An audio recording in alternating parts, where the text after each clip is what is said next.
Hey guys, it's Drew. Thank you for checking out the Sober Fix podcast, where we talk about addiction and living life sober, one day at a time. If you like what you hear, go ahead and follow us. And if you get some time, check out our Instagram page at the Sober Fix podcast, and also our YouTube and TikTok at the Sober Fix. Hope you enjoy the episode.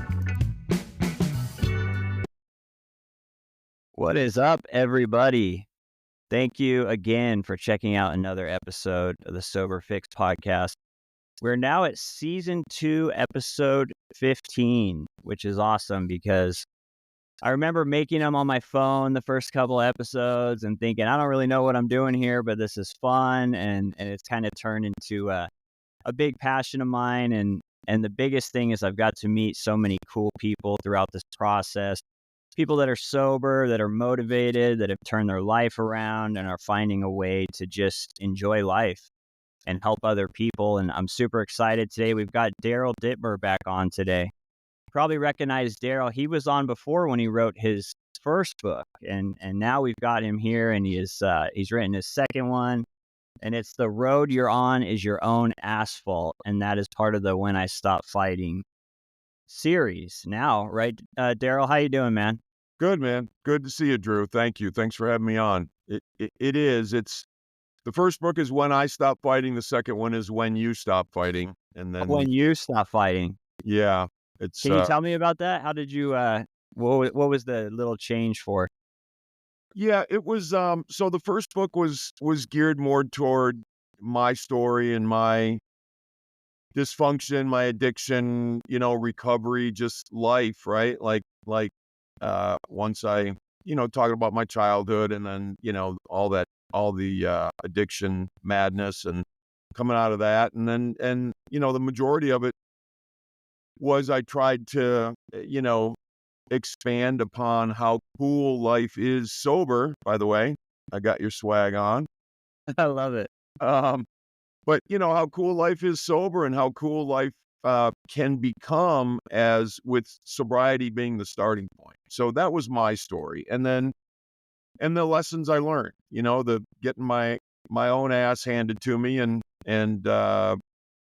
just trying to figure out this thing called life. And I think, I got sober when I was 19, so I was a kid. And you got sober, very young too. And it's interesting challenge at that time too, because we don't know a damn thing about living. I didn't know a damn thing about living. I didn't know anything about, paying bills or marriage or houses or, I guess I was paying bills, but I wasn't doing any of that major stuff. So to get to your question, I know I'm a little long-winded, but to get to your question, the second book, When You Stop Fighting, it was all part of what my sponsor told me, many, many years ago when he said, and I grew up being just wrestling with problems and, like just trying to strong arm everything and jam it through, if it doesn't fit, get a bigger hammer, all that sort of stuff.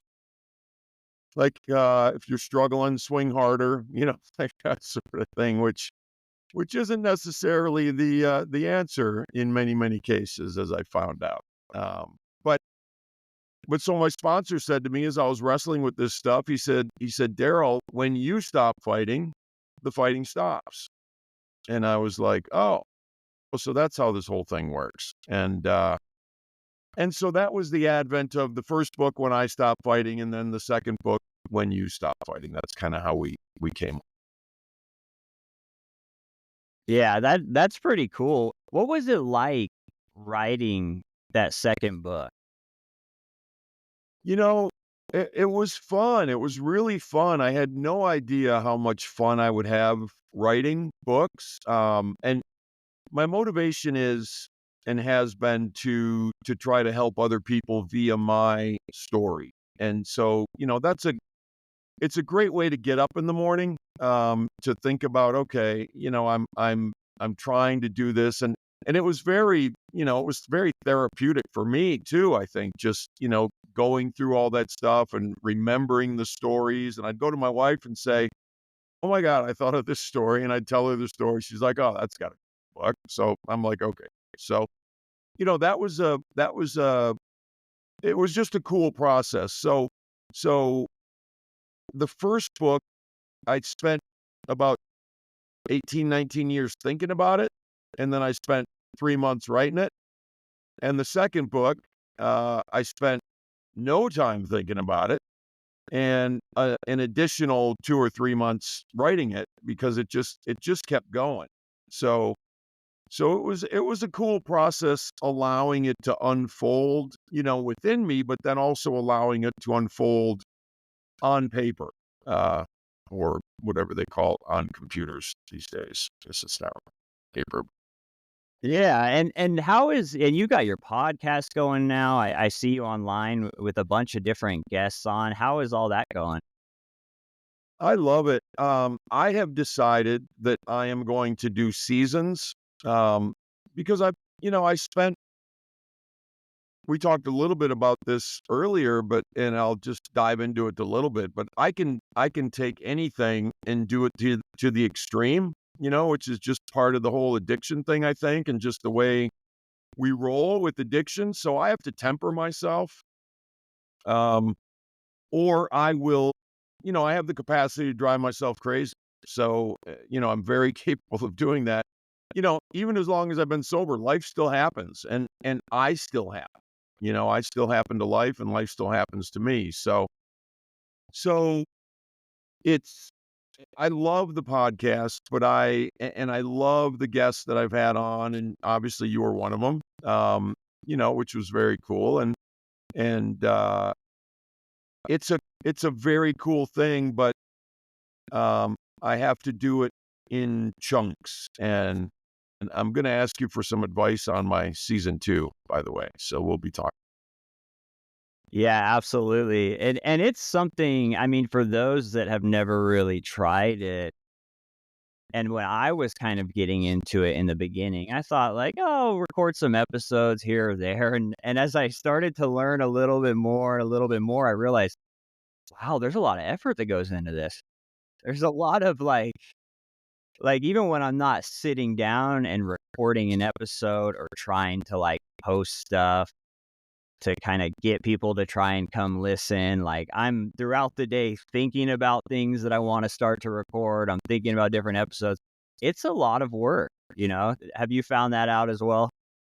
Oh man, yeah, definitely. And I'm a little older, so I'm not. I didn't grow up with tech stuff, so everything is new to me. In terms of just dealing with editing and putting together intros, and I mean, honestly, I don't like being sort of a spotlight person. I don't like, I initially, I didn't really like doing podcasts. It wasn't comfortable, but I knew to get things out, I needed to just do things that I didn't necessarily want to or like to do. Now I love it. But yes, to answer the question, it can be a work intensive process, to get all this stuff put together. But I really do love the learning new stuff thing about life, and again, I'm getting a little older, but I'll never stop,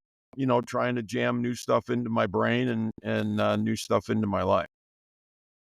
Yeah, absolutely. And so, and you've been sober for a long time. And so, how do you know for you, like, how do you know when maybe your balance is off? You're just doing a little too much. You're just starting, are you starting to feel exhausted? Do you notice it mentally? What are kind of the signs for you of like, hey, like I need to slow down or my stress level is up a little bit? How do you kind of navigate that? Yeah, it's interesting to work to achieve that balance. I used to have to do it very consciously, because I would I would get sick or I would hurt myself, playing too much basketball or, just being extreme about things. And I have to have another knee surgery or this and that. So there were some very, um, just like lights flashing when I was younger, when I was just getting sober and like, dude, you got to chill, man. You're getting sick. There was a time when I started in the business world, and this was, mid late 20s, early 30s maybe. But I would go to California a lot, and I would fly from Boston Logan to Long Beach, and that was kind of I did that quite a bit. Every time I got off the plane, I'd be sick, and it was because of you know just too jamming too much stuff in, not getting enough sleep, probably not eating correctly, doing too many things. And so those were the big flashing lights, and it's become much more subtle over time. I do my very best, and most of the time I don't get to the point where I'm sick or need surgery or, that kind of stuff. And the signals go off. I think we learn to I've had to learn to quiet myself and quiet my mind. So I do breath work, I do meditation, because my mind can be just zipping and racing and doing, and I have to consciously make sure that I temper that. So those are some of the things that I do. But when we do that, or when I've done that, and that sort of becomes a thread in my life, the little voice tells me, like, slow up, chill, take a break. I just had one of those recently when I was finishing up my first season of my podcast, and I was also launching the second book, which just came out officially October 15th. And so, I got all this stuff going, and the little voice was like, dude, okay, now you can chill. Like, you need to just stop. You don't need to keep pressing and pressing and pressing. Just take some time, evaluate, look at what you want to do going forward. So the little messages become more apparent over time. At least they have to me. And it's been as a result of consciously slowing my mind down and consciously slowing myself. Yeah, and I love that you talk about that. And as you're talking right now, I'm totally relating and thinking back to I had to learn a lot of lessons in early sobriety about balance. I remember when I first got sober, I owed a lot of money to like courts and all types of stuff. And so I was like, I need to find a job, I need to work. And it was good. It was good for me to have kind of a schedule and to have that accountability and showing up to work every day and feeling what it felt like to get a sober day's work in and stuff like that. But I found that I was overdoing everything. I was overworking. I was even overdoing some of my recovery stuff. Like I was going just too many meetings, like to the point at one point where it was just, I was starting to just sit there. I wasn't listening to anyone, wasn't really connecting. I could feel it mentally. I can feel things that don't normally bother me on a day-to-day basis kind of start to bother me. And so I love how you talk about slowing down. And I was going to ask you too about some of the like the breath work and the meditation. How has that helped you? Has it been a big game changer for you? Yeah, it's been a big game changer because as a human having an addictive personality and somewhat of an extreme personality, um, it's it's very easy to just follow that and keep going and, keep pressing and keep, just trying to snatch everything I can out of life. But like you said, and I think this is a great point, Drew, that, you can try to do too much and then, and you're talking about meetings, just sitting there and not connecting and this and that, not really hearing.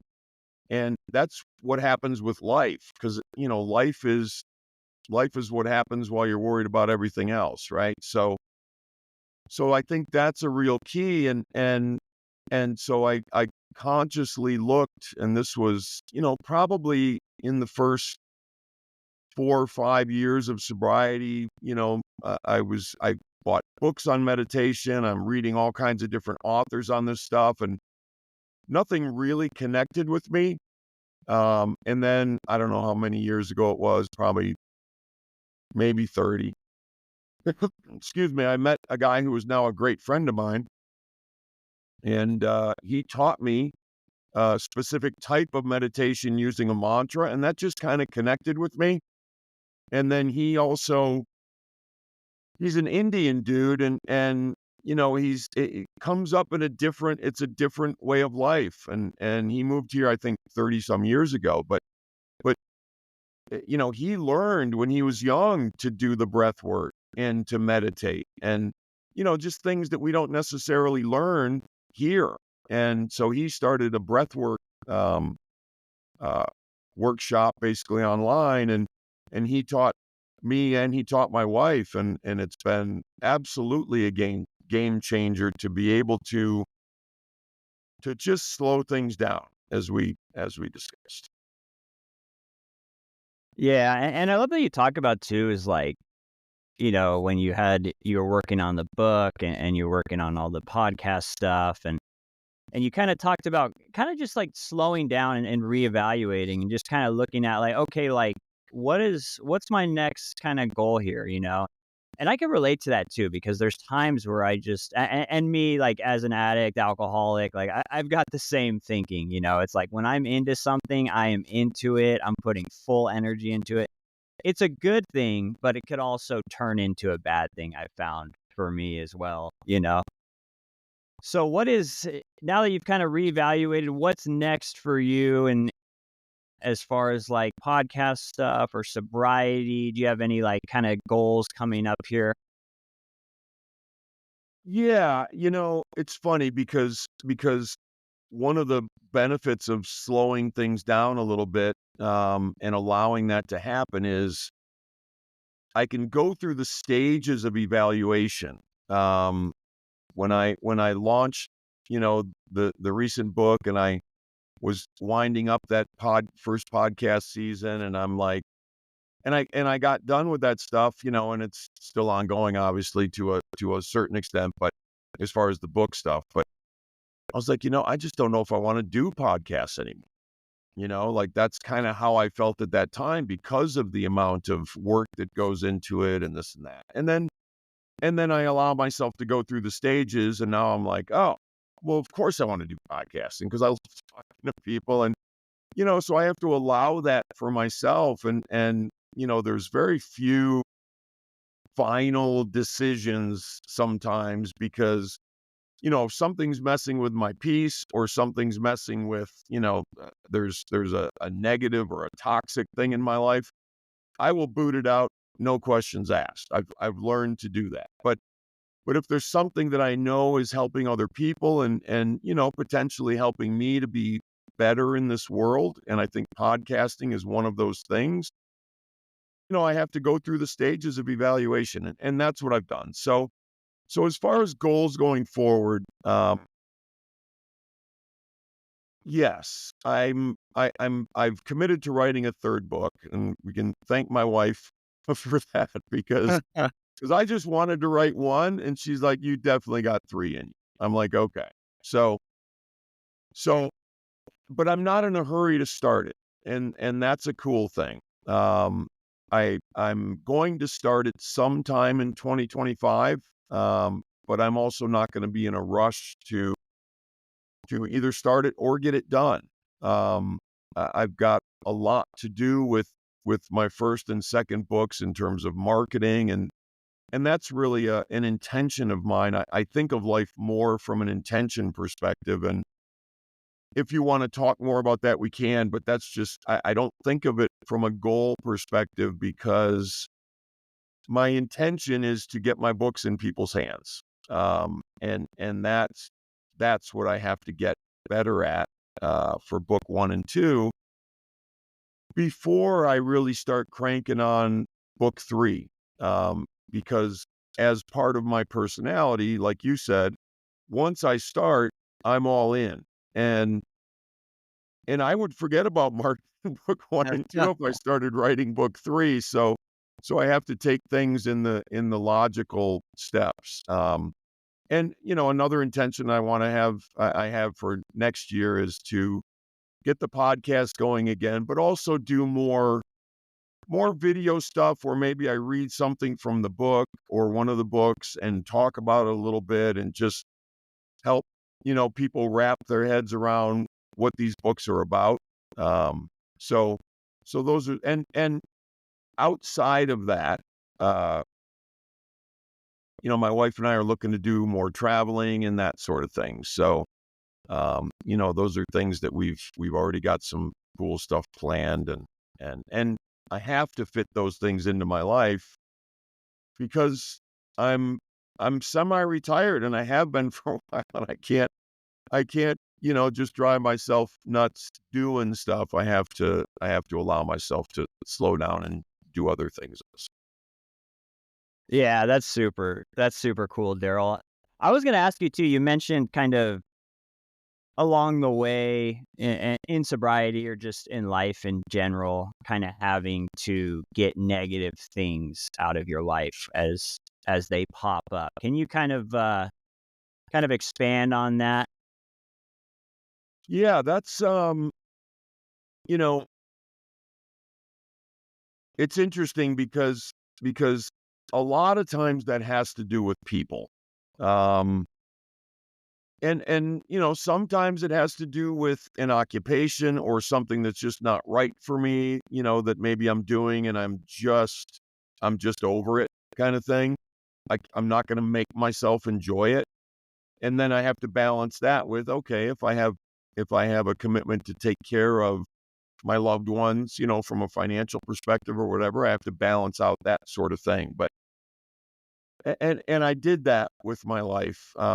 And I'll talk about that first, I guess, as far as just figuring those things out. I got involved in sales, and I come from a very blue collar background, upbringing, that sort of thing, sort of Protestant work ethic, Midwest farm work. My dad was a mechanic, carpentry, all that sort of thing. My family's, some police officers and firefighters, that kind of stuff. So, excuse me, that was how I was raised. And I got involved in sales and I moved to Boston and, just a completely weird environment for me. But I wanted to be, financially successful. I wanted to be able to provide things for myself and my loved ones that I didn't necessarily have when I was younger.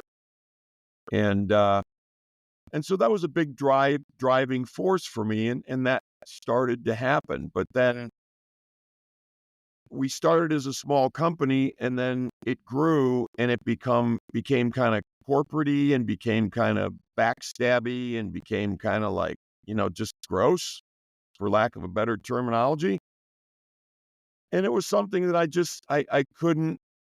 couldn't do it anymore because it felt fake and it felt disingenuous, and it didn't feel real to me.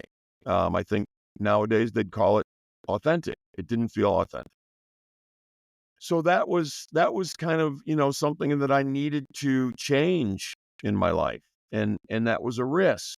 Um, it was a risk to change that because the money was good and, things were clicking along. But my wife and I decided that we were going to do something else. And so I had to jettison that from my life.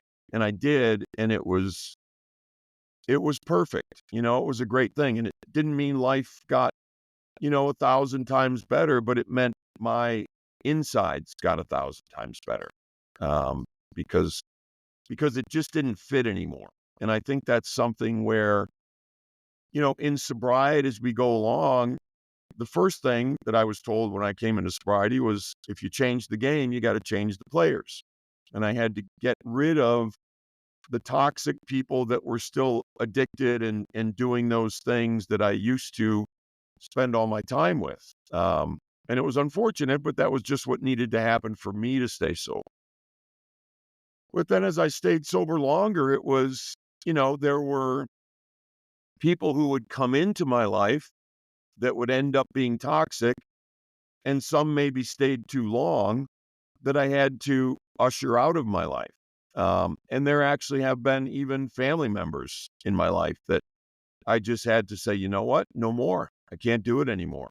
Um, I can't watch you take advantage of other family members and me and, be okay with that. So I have to extricate myself from those things. So, it's a lifelong process of, knowing what resonates and knowing what doesn't resonate and doing the right thing for me, the to thine own self be true thing is me doing the right things for me so that I can be better for the entire world and everybody else in my life.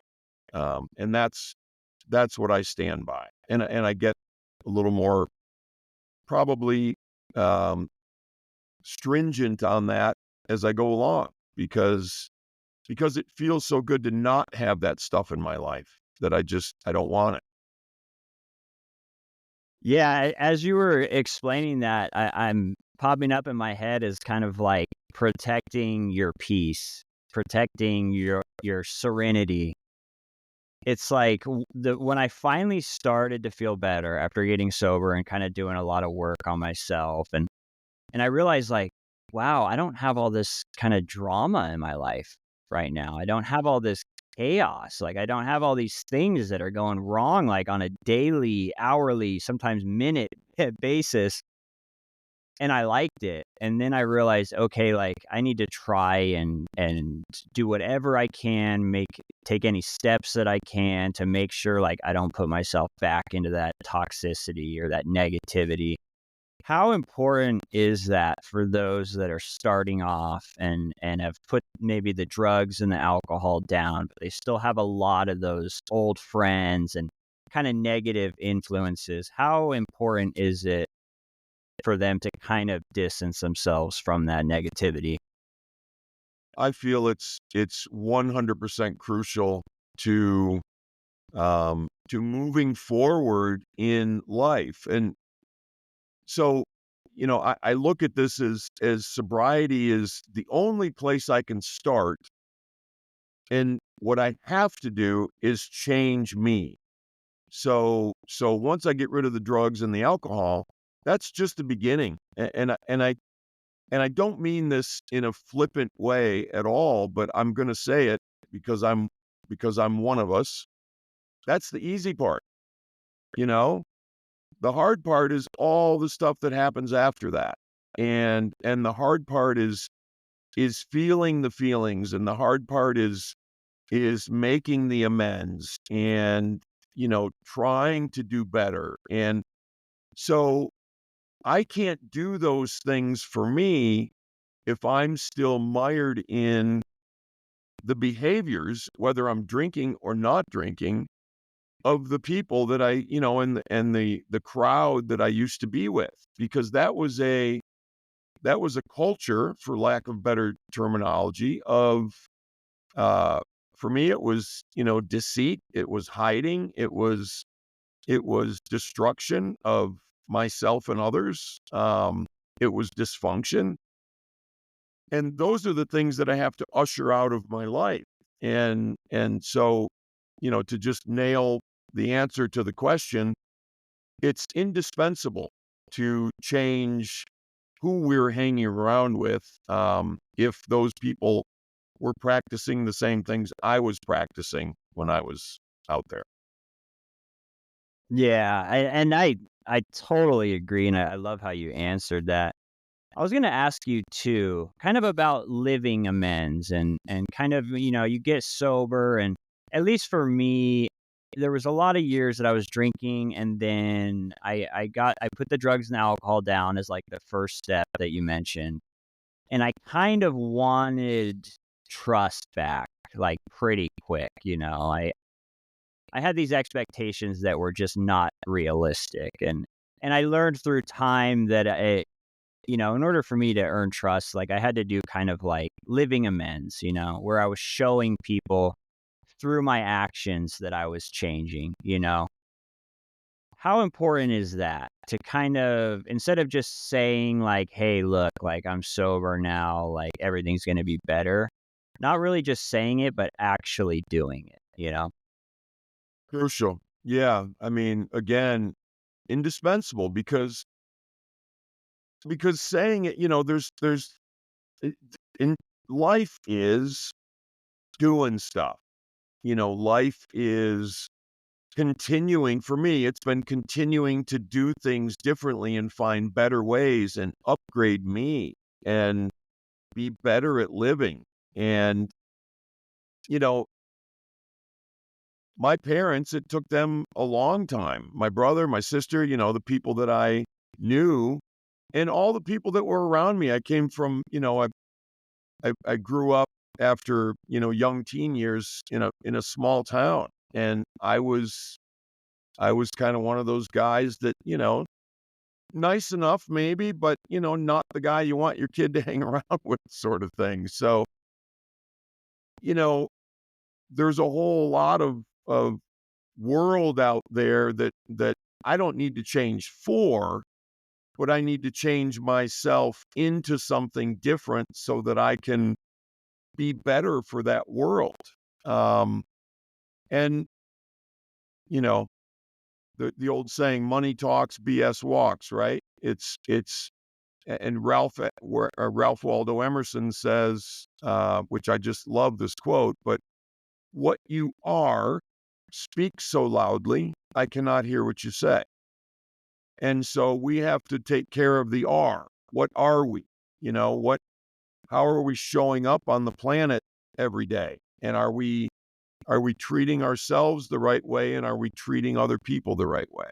And that's, there's a lot to say, but there's a lot more to do because the change happens in the doing, not the saying. Yeah, that's super cool. I've never heard that quote before, and I love that. I was thinking this week kind of about delayed gratification and how, as like an addict, alcoholic, I want instant gratification. I was used to it for years. No matter how I was feeling emotionally, how I could take a drink and change that pretty quickly. But I always had bad results from that. And it's interesting because I got sober and people are telling me, look, man, they're telling me all these things to do, being consistent and get a sponsor, go to meeting, all different stuff, whatever someone does to stay sober. But the thing about sobriety is it's not instant gratification. Like I had to put in work for months before I started to kind of feel better. Can you kind of talk about kind of delayed gratification and how it kind of just it takes time to start to feel better once you get sober?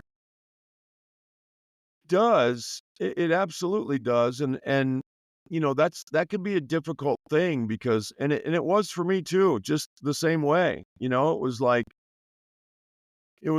oh, I just because the promise was, and I've said this before, I probably said it on the last podcast, but the two things that I got out of going to treatment, 30-day inpatient treatment, was I got the 12 steps and I got hope.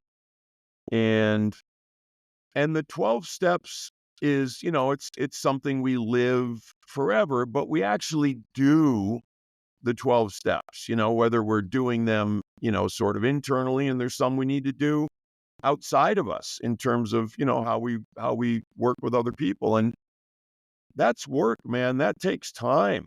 It's when they say Rome wasn't built in a day or, whatever, like I can't just want something and then it happens. I don't think that would be the best thing for the world anyway. If people just want stuff and then it happens. So, this whole sobriety thing, it takes the effort and it takes taking risks and it takes doing things we're uncomfortable with, but I promise you, and everyone who's listening who may, be newly sober or kind of new to the sobriety game, it's not a game. Sobriety life, um, it really does get cool, and the best thing about it is you feel all the cool.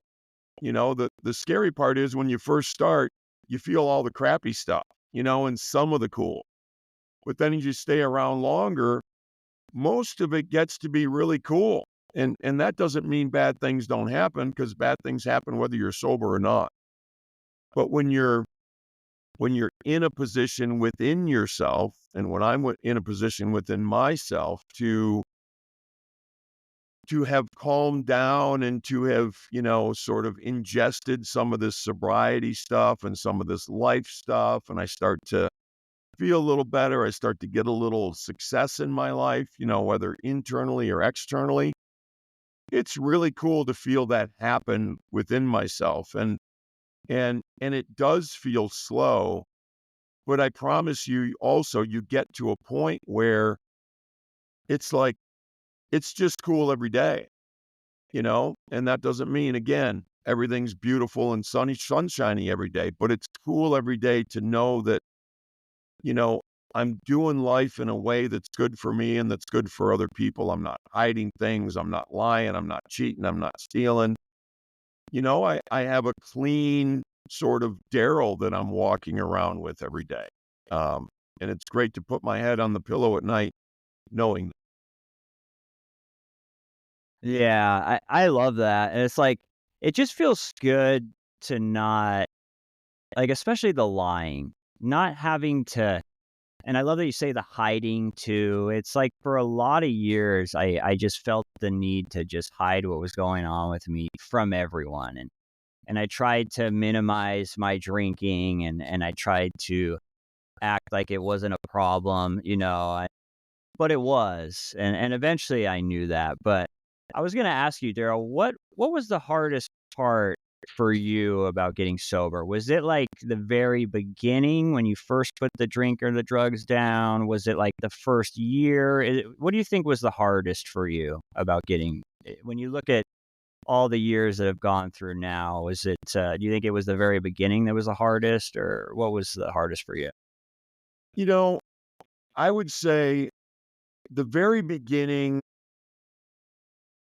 it was difficult, but I listened to people who, such as my sponsor and other people who had been doing this longer than me by far. And, I listened to what they said and I did what they told me to do. And so I took away some of that difficulty because I did my best not to fight it and not to, think I knew what the hell was going on, because I didn't. It was clear. I did not know what was going on. So that was difficult, but I think the most difficult part for me was, you know, new people that I would meet or relationships that I would be in where I had to sort out, how do I need to be in this relationship, and what is my expectation of those around me? Um, because that can be difficult, especially, I was thrust into a new way of living, and I went to college sober. I wasn't going to go to college, and then I ended up going to college when I got sober. And I'm around all these people, and I have to sort out, like, who's good for me and who's not, and who's going to lead me down these difficult paths where I'm doing stuff that might put my sobriety in jeopardy, and who's not, like, so I think that was the hardest part for me, was figuring out the relationships and figuring out what fits for me and figuring out what doesn't fit for me. And that took a long time. That took a long time to sort out. Yeah, I could totally see that. It's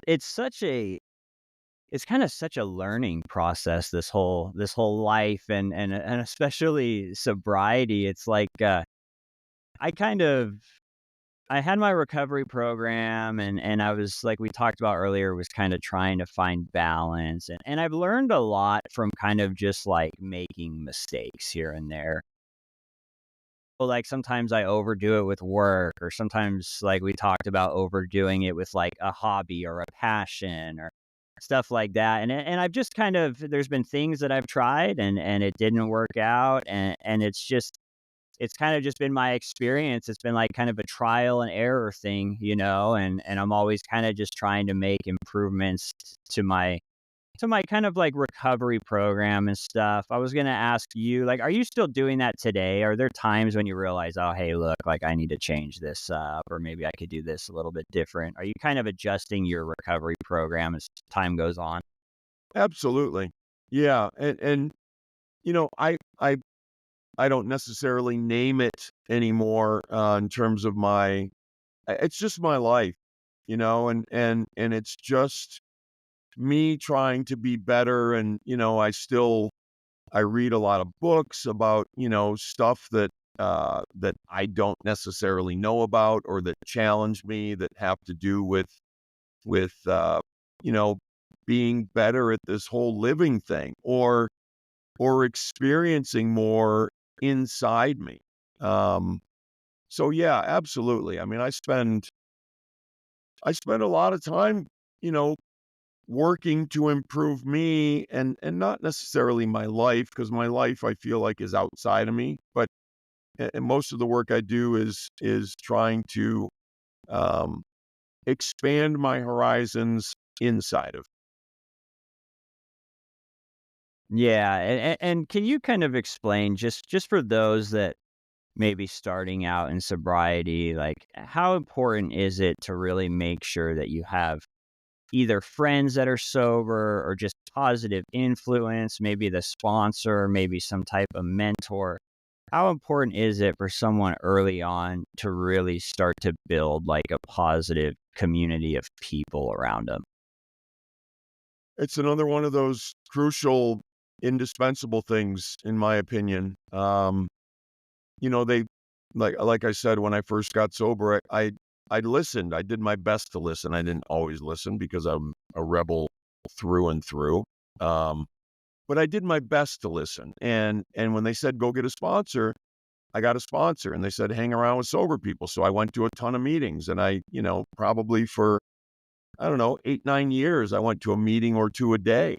To the extent that I could. And so that was crucial for me to do those things. But if I was going to pick, one thing that I think is absolutely crucial and important as regards to inviting maybe new people into my life that have a different impact on me, I would say it's important to get a mentor or a sponsor, or somebody who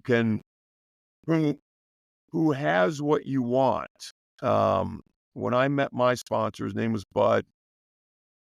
He'd been sober probably, I don't know, 15, 16 years at that point. And he was in his mid 50s ish. And, but I looked in his eyes, and I just saw this dude who was at peace, and he would laugh, and he would smile, and he would always help people that asked. And, he was able to give of himself, because he had improved himself and his life. And so he was able to give. And until we're able to improve ourselves in our lives, to be able to give to others, we have to spend our time learning how to do that. And the best way I found to learn how to do that is from somebody who has what I want. And for me, that was my sponsor. And I think it's so, so important. Yeah, and I found the same thing. It's like I had to get rid of a lot of old friends, but I had to start replacing people in my life so people that were still drinking or using, like we kind of talked about. And I found that as I started to meet new people and I started to get kind of a community of people around me, it didn't seem like staying sober didn't seem like such hard work, because I'd run into friends, and there was other people that kind of understood what I was going through. And I love that you talked about the sponsor just being someone that has what you have, something that you inspire to be. And I love that you talk about that kind of being peace, and that's something that I always looked for when I was looking for my sponsor, was someone that just seemed at peace, seemed content with being sober, And I felt like that would really help me. So we're kind of, we've been doing this for a little bit. I've taken a little bit of your time, Daryl. I want to ask you kind of, before we end, like, kind of just, and I think I asked you this on the last one actually, but like, you got a lot of years sober now and you've got a lot of life experience. And how do you continue the motivation? Like, for those that have been sober for a while, like, how do you keep just sobriety something that's fresh? How do you continue to grow in it? How do you continue to kind of, connect with God or a higher power? How do you just find the motivation to keep at this thing? Well, and that's an interesting question. I look at my life now as, um, it's not necessarily about my motivation. It's about my disciplines and what I commit to doing every day to continue to stay on the path. It's Bud, my sponsor, used to say to me, he used to say a lot of things to me, but he used to say, first things first, and the rest will be added on. And it sounds like a biblical thing, but it's not. You see first things first in the meeting halls all the time, right? And he used to say first things first, and the rest will be added on. So if I spend my time working on me and my insides and my relationship with my higher power or God as I understand him or the universe or whatever you want to call it, if I put those things first, the other stuff works out. The other stuff, ends up being fine and the important distinction here is doesn't mean life doesn't continue to happen, doesn't mean people don't die, doesn't mean people don't let you down. It means that you're able to withstand those storms because you're putting first things first and I'm working on Daryl. So Daryl can withstand the storms. And there's been a lot of storms over, the time that I've been sober. So I think that's really the key is, the disciplines. And I'll just tell you what I do. Excuse me. I think it's really important to, as we go along and in the beginning, just, you're hanging on and you're going to meetings and you're doing the best you can. And, sometimes that's the best we can do. And that's completely cool. But then as you go along, maybe you pick up something like uh, meditation or breath work or prayer or church or whatever. There's nothing. I don't go to church. I do breath work. I do meditation. I thank whatever it is that's greater than me for my life and for everything that I have. I exercise and I take care of my body. Um, I do my best to eat the right things. And all of this contributes to Daryl being able to withstand the storms. So there really isn't, you know, motivation went away a long time ago, and I needed it in the beginning. My motivation was to stay sober and to better myself, but now it's the habits and the disciplines and the consistencies that I set up that allow me to continue to move forward in a way that makes sense for me and also a way that makes sense for those around. Yeah, I love that. And as you're talking about that, I've kind of noticed that with myself lately. Like I haven't been as sober or had that routine as long as you have, but I have had it for a few years consistently. And I think that's what's really kind of changed my life is my feelings or emotions used to depict what I would do on a daily basis. So if I didn't feel like going to the gym or I was in a bad mood emotionally, I wasn't going. If I didn't feel like going to, say, a meeting or church or whatever thing I was doing in my life, my emotions kind of, they just dictated my life basically. And over time, I've kind of realized that nowadays I go to the gym kind of no matter how I'm feeling emotionally, and I always walk out of there feeling better. It's, let's say I don't feel like making a call to a friend or something. Every time I do, I feel better. I have these routines in my life now as well that I've been doing consistently and long enough to where like now I just kind of do them no matter what, and it helps. And I love that you talk about that. Just it's not always about the motivation. It's about the routine. I love how you said that. Daryl, I've had you on here for a while. Are there any, well, first I want to ask, how do people find you again? What's the best place to go and grab the book? Where can they Sure. find Yeah. you? Thank you. Yeah, your podcast, everything. Yeah. So my books are on Amazon, and I'll just show you what they look like. Oh, they're behind me. There they are. When I Stop Fighting and When You Stop Fighting. So you could just go to Amazon and put in When I Stop Fighting and or When You Stop Fighting and find the books. My podcast is now on my website. It's also on Apple Podcasts and Spotify and all the usual suspects, Amazon Music, all that sort of stuff. But my website itself, where I do my blog and do some writing and that sort of thing, is DarylDittmer.com, which is DarylDittmer.com. And I don't know when this is going to roll out, Drew, but we do a giveaway every month. And for November, we're doing a giveaway of each one of my books, and I sign them for whoever wins the giveaway. And you can sign up for that on my site, which I'm excited to give these away. I love doing the drawing, at the end and seeing who wins. So we'll be doing November, December. We'll just keep doing those giveaways every single month. And so go to my website to find that out. And then social media, I'm on X as Daryl E. Dittmer, and Instagram, Facebook, When I Stop Fighting. Cool, man. Well, thank you, brother. I appreciate you coming on. Do you have any final words for those that are just starting the journey of sobriety or maybe considering it? Maybe they've started to have a little bit of, problems or maybe some issues in their life related to alcohol or whatever, any substances. Yeah. You got any final words for those starting out?